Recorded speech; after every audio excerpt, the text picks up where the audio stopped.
15 जुलाई 2025 को इस राशि के जातकों के लिए दिन कई मायनों में महत्वपूर्ण रहने की संभावना है। इस दिन ग्रहों की स्थिति और गोचर आपके जीवन के विभिन्न क्षेत्रों जैसे करियर, स्वास्थ्य, प्रेम, परिवार, वित्त और आध्यात्मिकता पर प्रभाव डालेंगे। आइए विस्तार से जानते हैं कि यह दिन आपके लिए कैसा रहेगा। 15 जुलाई 2025 को सूर्य मिथुन राशि में रहेंगे, जो आपके तीसरे भाव में गोचर करेंगे। तीसरा भाव साहस, संचार, भाई बहन और छोटी यात्राओं का प्रतिनिधित्व करता है। सूर्य की यह स्थिति आपके संचार कौशल को बढ़ाएगी और आप अपनी बात को प्रभावी ढंग से रख पाएंगे। यदि आप किसी नई परियोजना या विचार को प्रस्तुत करने की योजना बना रहे हैं, तो यह दिन आपके लिए अनुकूल हो सकता है। आपकी वाणी में आत्मविश्वास और स्पष्टता होगी, जिससे आप अपने सहकर्मियों, मित्रों या परिवार के सदस्यों पर सकारात्मक प्रभाव डाल सकेंगे। हालांकि सूर्य की यह स्थिति आपको थोड़ा आक्रामक या अधीर भी बना सकती है, इसलिए अपनी वाणी और व्यवहार पर नियंत्रण रखना महत्वपूर्ण होगा। दूसरों के साथ बातचीत करते समय धैर्य बनाए रखें और किसी भी तरह के तर्क वितर्क से बचने की कोशिश करें। मंगल इस दिन पंचम भाव में कर्क राशि में गोचर करेगा।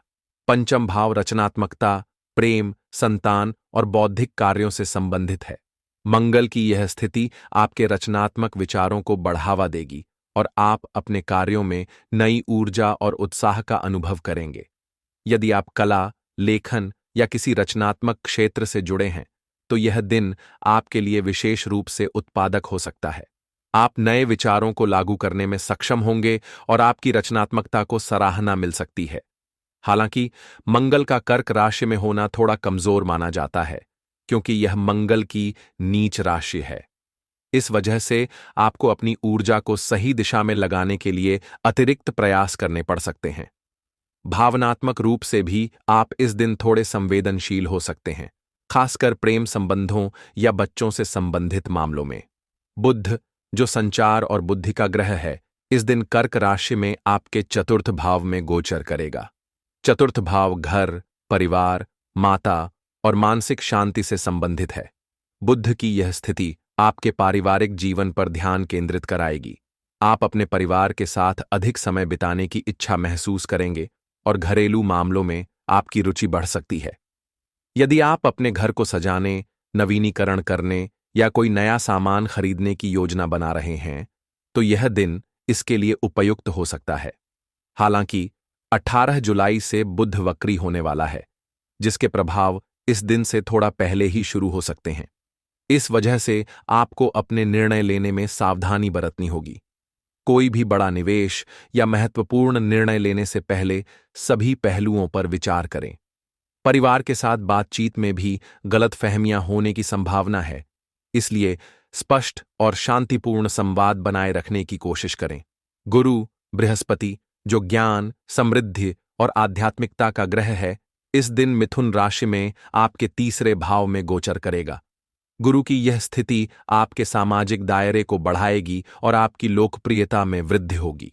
आप नए लोगों से मिल सकते हैं और आपके सामाजिक संपर्क मजबूत होंगे।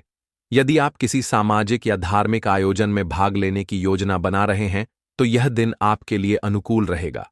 गुरु का प्रभाव आपको आशावादी और सकारात्मक बनाएगा, जिससे आप अपने लक्ष्यों को प्राप्त करने के लिए प्रेरित रहेंगे।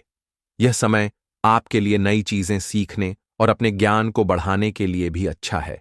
यदि आप किसी कोर्स, कार्यशाला या सेमिनार में भाग लेने की सोच रहे हैं, तो यह दिन आपके लिए सकारात्मक परिणाम दे सकता है।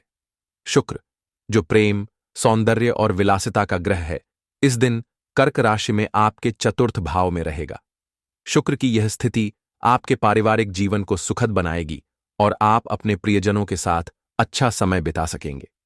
यदि आप अपने जीवन साथी के साथ रोमांटिक पल बिताने की योजना बना रहे हैं, तो यह दिन आपके लिए विशेष हो सकता है।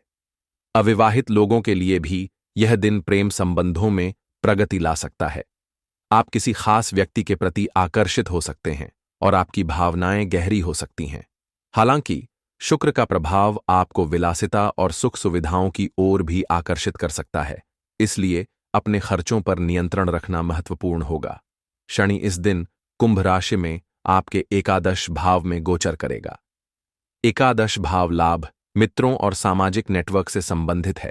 शनि की यह स्थिति आपके लिए आर्थिक लाभ के अवसर ला सकती है। यदि आप किसी निवेश या व्यवसाय से संबंधित योजना बना रहे हैं तो यह दिन आपके लिए अनुकूल हो सकता है। हालांकि शनि का प्रभाव आपको मेहनत और अनुशासन की ओर भी ले जाएगा। आपको अपने लक्ष्यों को प्राप्त करने के लिए कड़ी मेहनत करनी पड़ सकती है, लेकिन यह मेहनत लंबे समय में फलदायी होगी। शनि का प्रभाव आपको अपने दोस्तों और सहकर्मियों के साथ गहरे और सार्थक संबंध बनाने में भी मदद करेगा।